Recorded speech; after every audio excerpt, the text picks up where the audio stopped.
जो इनका निर्मोही अखाड़ा है, जो असली मुद्दे के लिए अदालत के सामने गया था, उन्होंने ये बताया कि हमारे 1982 में कागजाती डकैती में चोरी हो गए थे, मतलब हमारे पास कोई कागजात बाकी नहीं है, हमारे पास कोई सबूत बाकी नहीं है इस जगह का, और डिस्प्यूट चल रहा है अभी जगह का।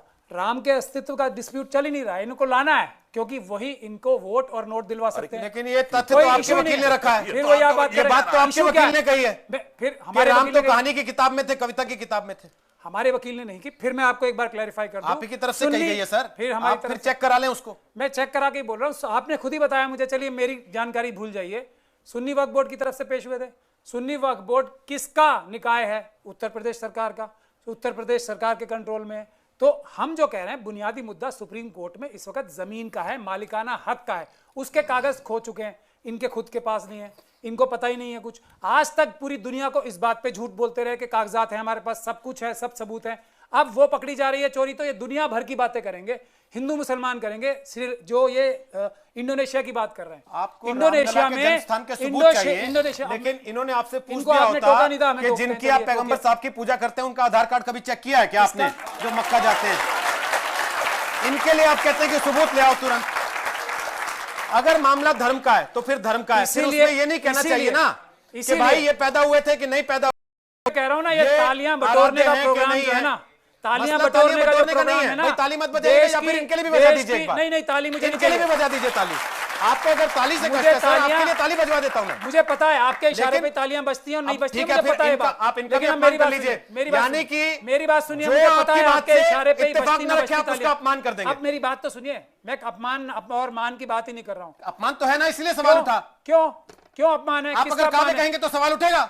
कहां अपमान किया, किसने किया? आप अगर कहेंगे कि ये कहानी कविता की किताब है तो अपमान है। मैं आपको आप अगर कहेंगे कि करोड़ों लोगों के आराध्य थे, वो तो केवल एक आप मेरे मुंह में डाल के सब बोलते रहिए, तो अपमान है। तालियां बजी नहीं बजी। अब सुनिए, इंडोनेशिया की बात कर रहा था मैं, इंडोनेशिया की बात सुनिए। वो तो मुस्लिम मुल्क है, यही खुद ही कह रहे हैं। वहां राम के नाम पे कोई डिस्प्यूट नहीं है। क्यों? क्योंकि वहां आरएसएस जैसी संस्था नहीं है। ये है बुनियादी बात, जिसके बारे में ये नहीं बोलेंगे। हर एक अच्छी चीज के नाम पे, अच्छी जो सबके लिए रिस्पेक्टेड है, उसमें कंट्रोवर्सी क्रिएट करती है तो आरएसएस और लड़ाई कराती है। अभी सिर्फ मुद्दा हो रहा है जन्मभूमि, अभी मुद्दा सिर्फ हो रहा है लैंड की ओनरशिप का। क्यों राम का नाम बीच में लाते हैं? मुझे एक बात पूछनी पड़ेगी। ये जो आपके महापुरुष आए थे बाबर, जिन्होंने डकैती करके वहां पे बताया जाता है कि बना ली मस्जिद, वो आरएसएस से सांठगांठ करके आए थे क्या? डॉक्टर हेडगेवार भी 1582 में थे यहां पर। जो एक महाराणा सांगा थे, बहुत ही बहादुर व्यक्ति थे इतिहास में। मैं उस इतिहास में सबसे बहादुर उनको मानता हूं, महाराणा प्रताप से भी ज्यादा। उन्होंने बाबर जी को बुलाया था। तो वो आरएसएस के थे महाराणा सांगा आपके हिसाब से? बाबर जी वो आरएसएस के थे आपके हिसाब से? वो आरएसएस के थे। अच्छा, सर मेरा नमन है, आप प्रभु आपके चरण कहाँ है सर? नमन है मेरा। इधर आप तो जैसी बातें कर रहे हैं सर, मेरा नमन है। मतलब आप लोग देख लीजिए भाई, महाराणा सांगा ने बुलवाया था क्योंकि इब्राहिम लोदी को हराना था। नहीं आपको हिस्ट्री पता है? बाबर के भाइयों ने मार के भगाया था। हिस्ट्री में सवाल के मारा था। सांगा बहादुर थे।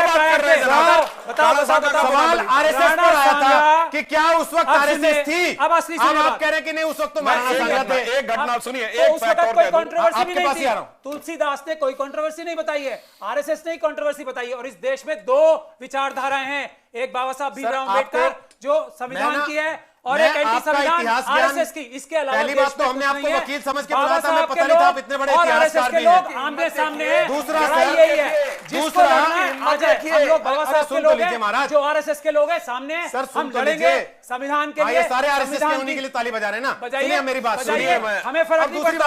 हम अम्बेडकरवादी हैं। अरे भाई दूसरी बात तो सुन को लीजिए, रखना है, मनुस्मृति को नहीं रखना। चलिए सर, इसमें मनुस्मृति, भाई आप लोगों में से कितनों के घर में मनुस्मृति देखी है आपने?